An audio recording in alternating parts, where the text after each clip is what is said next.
Welcome to China in Focus. I'm Tiffany Meyer. Our top story: the U.S. CDC is warning Americans to take precautions against a mosquito-borne virus outbreak in China after one Chinese province reported thousands of cases in just 1 week.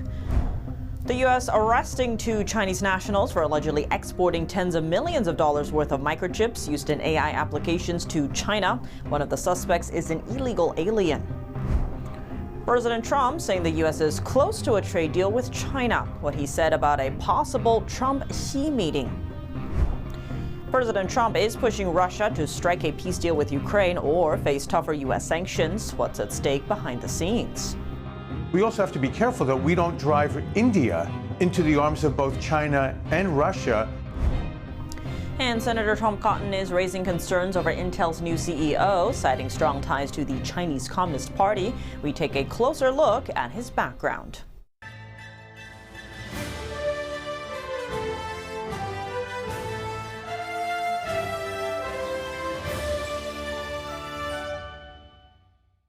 The U.S. CDC is advising travelers planning to visit China to take enhanced precautions due to a virus outbreak. Since June, a province in southern China has reported over 7,000 cases of chikungunya. The virus is spread by mosquitoes, and currently there is no treatment available for patients. Deaths from this disease are rare, but those infected can suffer from fever, joint pain, headache, muscle aches, or rash. Most people recover within a week, but for some, symptoms can last months or even years. The U.S. CDC also advises pregnant women to reconsider travel to China, as infants can catch the virus from their mothers. This travel warning comes about a month after the virus broke out in China. The local CDC in Guangdong province, southern China, reported around 3,000 cases in a single week. As of last Saturday, that adds to a total of over 7,000 cases in the province since June. What's also raising concerns, some COVID-era measures have returned to the region. That includes week-long quarantines, mass testing, and medical workers entering homes to apply pesticides. People refusing to comply can face fines of over $100. There are even reports of local authorities shutting off electricity for those who resist. More arrests of Chinese nationals. The Justice Department has charged 2 Chinese nationals with illegally shipping advanced AI microchips to China. This comes amid increased DOJ enforcement of sensitive tech exports. The cases follow a California tech company pleading guilty to similar charges. NTD's David Lam reports. The Department of Justice is cracking down on technology that's being smuggled out of the U.S. On Tuesday, DOJ announced the arrest of 2 Chinese nationals. The government accuses the 28-year-olds of exporting to China sensitive microchips used in AI applications. The suspects allegedly transferred tech worth tens of millions of dollars overseas from 2022 to 2025, including high-performance chips. I think that's the most concerning thing is, figuring out, where all these leaks are and starting to patch things up. And that's going to be more on the enforcement side rather than the policy side. Tech infrastructure designer Jared Navari says it comes down to culture and leadership. The State Department says the Chinese Communist Party has a strategy called military-civil fusion, which aims to turn its army into a, quote, world-class military by 2049. This includes increasing its research and development and acquiring cutting-edge technology through theft. Last week, San Jose-based Cadence Design Systems pleaded guilty to illegally selling semiconductor design technology to a Chinese military university on the U.S. export blacklist. That information, the hardware and the software, really the information itself, that's critical for creating supercomputer chips, right? That do fuel and run AI, that run military defense systems, so on and so forth. So it's highly, highly valuable, and it's highly dangerous in the wrong hands. The 2 Chinese nationals charged by DOJ face up to 20 years in prison. David Lam, NTD News, California.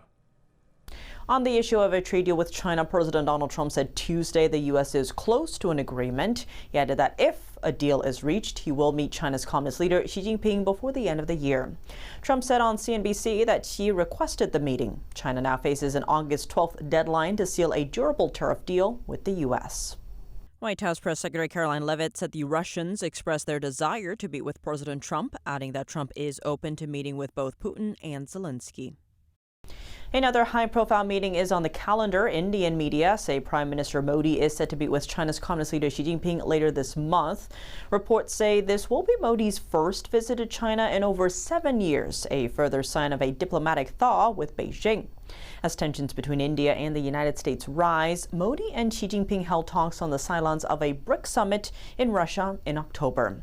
That meeting led to a thaw in relations between the two countries over trade and border conflicts. Russia has until Friday to make a peace deal with Ukraine or face more sanction pressure from the U.S. How do China and India fit into this? To discuss the latest developments, NTD's Steve Lance was joined by John Sidelides, geopolitical strategist and former consultant for the U.S. State Department. With regard to China, we've seen Xi Jinping and Vladimir Putin kind of get involved in the so-called no limits partnership. You know, to the question of what's really driving Russia right now, and will they be able to make a U-turn back to normality, if you will, how does China factor into this equation? Yeah, it's a great question.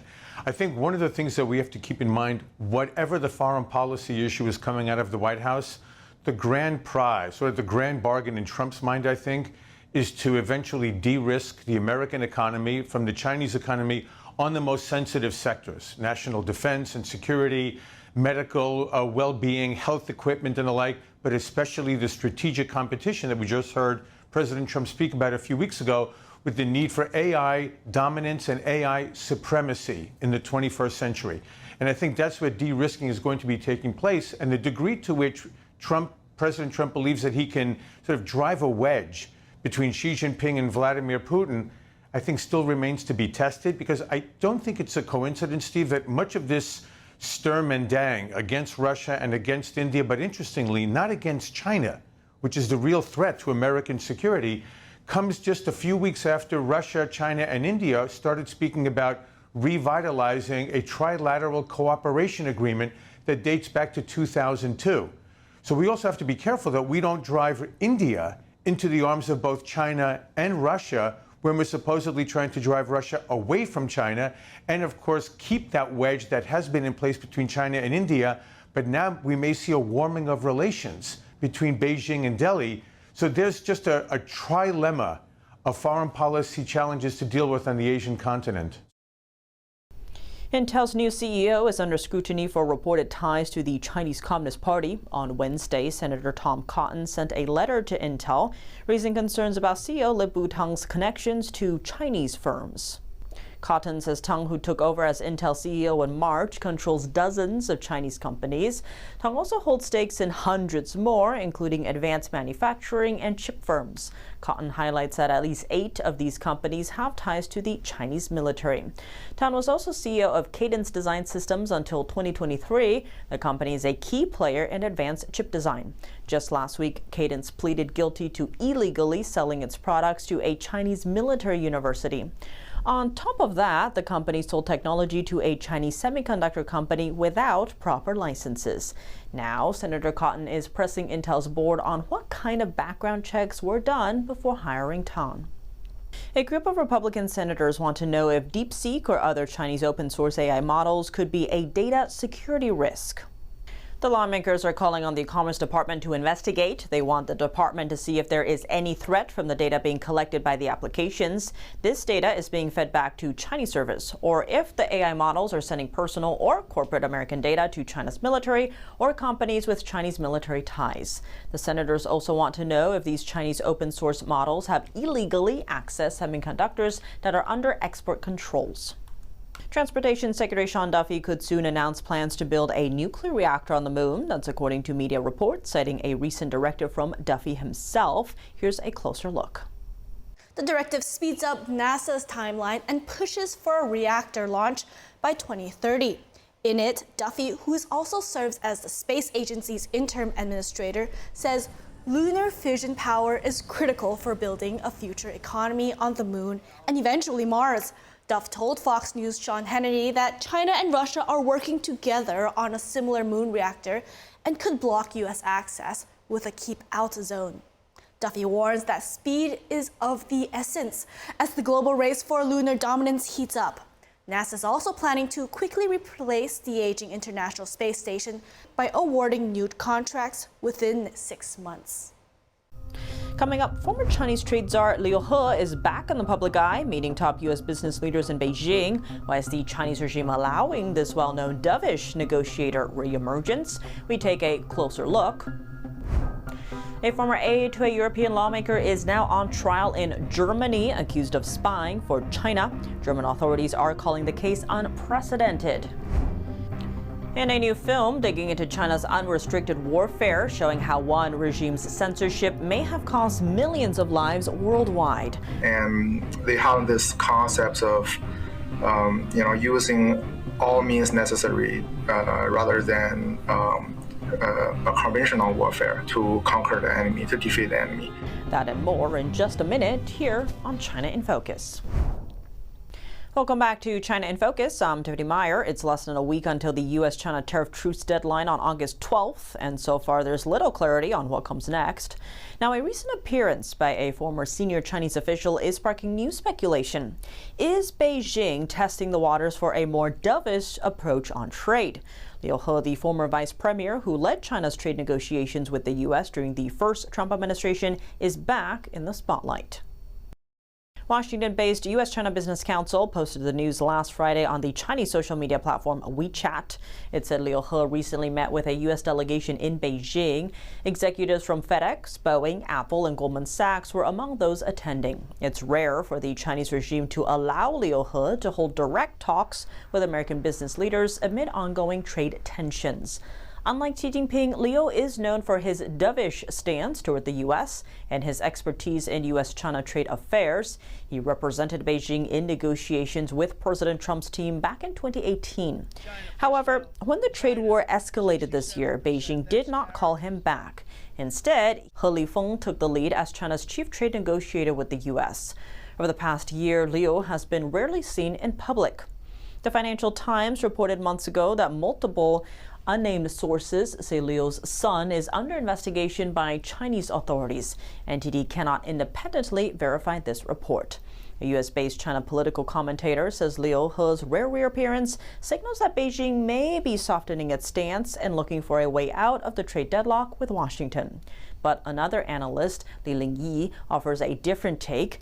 He doesn't think Liu's return signals a dovish shift from Beijing. Instead, he says it's part of a power struggle by an anti-Xi faction trying to challenge Xi Jinping's hold on power, promoting Liu He while sidelining Xi's current top trade negotiator, He Lifeng. Meanwhile, veteran U.S.-China affairs commentator Alan Zhang says this points to competing voices within the Chinese regime over future U.S. policy. There are indeed two factions within the Chinese Communist Party. One is the reformist or pro-U.S. faction represented by figures like Wen Xiaobao and Wang Yang. The other is the hardline or confrontational faction exemplified by Xi Jinping. Currently, neither side has full control of the situation, and the CCP's institutional inertia tends to lean toward confrontation. And we'll keep you updated as the trade situation develops. Allegations of spying for China in Germany. A man who worked for the Conservative Alternative for Germany Party, or AfD, went on trial in a German court on Tuesday. He is charged with spying for China's intelligence agency. Here's the story. Two people are charged, a German and a Chinese national, who are accused of collecting information on a large scale. The main defendant is alleged to have collected details, dossiers and documents from the European Parliament where he worked as an employee of an AfD member of Parliament. He is also alleged to have collected information and compiled dossiers on leading AfD politicians. Prosecutors suspect the defendant has worked for a Chinese intelligence service since 2002. Federal prosecutors argue some documents were partially confidential. They also accuse him of collecting personal information on the leadership of AfD and of spying on Chinese opposition members and dissidents. The high-profile case has fueled concern about Europe being a target for Chinese spying. A woman identified as a Chinese national is also on trial in the case. A political thriller inspired by true events during the early COVID-19 outbreak. The Unrestricted War exposes how the Chinese Communist regime concealed critical information and silenced whistleblowers, sparking a global crisis. We spoke with director Yan Ma about why revisiting Beijing's cover-up is so important. Yan Ma, thank you so much for joining us. Great to have you on the show. Thank you for having me. Now, your latest film is a political thriller titled Unrestricted War. First, tell us about why it's called Unrestricted War and give us a sense what viewers can expect watching this. This film is inspired by the pandemic, COVID-19 pandemic, and a few other related events. And we did a lot of research, especially focused on the very early stage of the pandemic, how the CCP authority actually manipulated the information and later on even weaponized the situation and eventually turned it into a global pandemic. In my opinion, I think it's something was preventable and eventually turned to a very, a global disaster. This is actually all linked to a concept of a military strategy called unrestricted warfare. It's written by two PLA, People's Liberation Army's officers. And they have this concept of using all means necessary rather than a conventional warfare to conquer the enemy, to defeat the enemy. It is incredible that, after so many years, we still don't know exactly what happened in those early days, right? And given that many people want to move on from the pandemic, it has been a couple of years now. Talk to us about why it's so important, especially for Americans, Canadians. You have a Canadian virologist as one of the main characters. Why is it so important for us to revisit how and why the Chinese Communist regime covered up the early stages of the pandemic? I grew up in China, right? As a Chinese-Canadian filmmaker, I kind of understand very well how they censor the news and manipulate public in this kind of situation. And I've been through this very systematic brainwash, since we were kids. But still, it's shocking for us to see what they did in the very beginning of the pandemic, like how they handled the whistleblower and what they did on the news.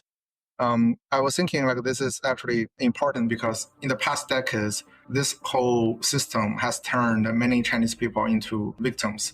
But during the pandemic, actually, the harm didn't stop within China. That actually all the people around the world become victims of the same system. And we need to prepare for the future. If something in the future, something worse happens in the future, something more deadly than COVID, then we may not have a second chance. We may not be so lucky next time. Yeah. Looking back at those early days, it was kind of interesting, right? You see the Chinese regime stopping flights from Wuhan to other parts of China, but not globally. And so these people, maybe they are infected, they themselves don't know. They go all around the world and then you start seeing those bubbles. I know we were all watching the COVID tracker from the university, right? Just watching the whole map just bubbling up, getting red all over. And that fear that people were feeling, not knowing if people were going to die. There were a lot of people who died, right? All sorts of devastation, economic, life, everything from that. As you mentioned, though, we need to prepare for anything that might come down the road. So touch on that again for us, why it's so important for people to watch this film and learn that. We're so connected in many ways with China, right? For conventional warfare, we understand this happens on battlefield for the soldiers, but actually this kind of new format of warfare actually turn our everyday life into some kind of battlefield. It could happen to our co-workers. Actually, all the Chinese own and operate social media platforms, it could actually impact our neighbors, our friends, our public opinions. So to realize this threat is actually very important for the Western public because it's a new concept and it is everywhere and it's doing real harm to the whole world. Lately, there's been more focus on China or the Chinese regime's long arm or transnational repression, trying to silence, dissidents, not just inside China, but overseas as well. Why you often don't see China, communist China's true natures covered in films especially. Talk to us about the process of making this film and the threats and harassments that you and your family faced. Yeah, making this film has definitely been a very difficult journey for us. Like we kind of knew this from the very beginning, and my producers and we were talking about this a few times during the production, because many of our crew, they still have family members in China, including myself. A few of my relatives were harassed and threatened by the National Security Office and some local government officials. And one of my immediate family member, the income got cut off by the local government. And since the beginning, since I started the project, so it's almost been 2 years, it's still cut off. But we still decided to move forward because, like I said, I mean, we all feel this is an important topic, and we feel the responsibility to do it as well, because like there are so many brilliant filmmakers in China, but they simply can't work on a film like this because they don't have the freedom to do it. So, I mean, at least we are in Canada, so we have the chance to work on it. So, that's why we did our very best. People will just see communist China and say, oh, there's just another competitor. It's just like any other country. But doesn't really seem like the Chinese regime plays by the same rules, right? Fundamentally, let's say this. As someone grew up in China, I mean, the system, I understand their brainwash system. So to them, they never really treat foreign countries like US or Canada or the Western countries. They never treat them like competitor. They always treat them as enemy. I think this is the most important thing that we should understand. Because like being grew up in China, all you learn from the textbook as a child is like how all the Western countries invaded China, how humiliated it is. And all this hate propaganda made Chinese people, like the seeds of hate grow in their heart, right? So eventually when they needed to manipulate people's opinion, they can easily just to use hate as a weapon. To them, it's a war. It's just in different formats, I think. Very different starting point for sure than that ideological and all the actions that follow. With everything covered, though, where can people go to watch Unrestricted War? The Unrestricted War will be released on Ganjin World Plus on August 8th. It will be multi-language. I think all the audience around the world can watch it there. Well, very exciting, and congrats on this. Yanma, thank you so much for joining us. Thank you. That's all for today's China in Focus. I'm Tiffany Meyer. If you have any feedback on the show or have something you'd like to see us cover, send us an email at chinainfocus@ntd.com. We'd love to hear from you. For on-the-clock original news coverage, visit us at ntd.com or download our NTD app. Thanks for watching. See you tomorrow.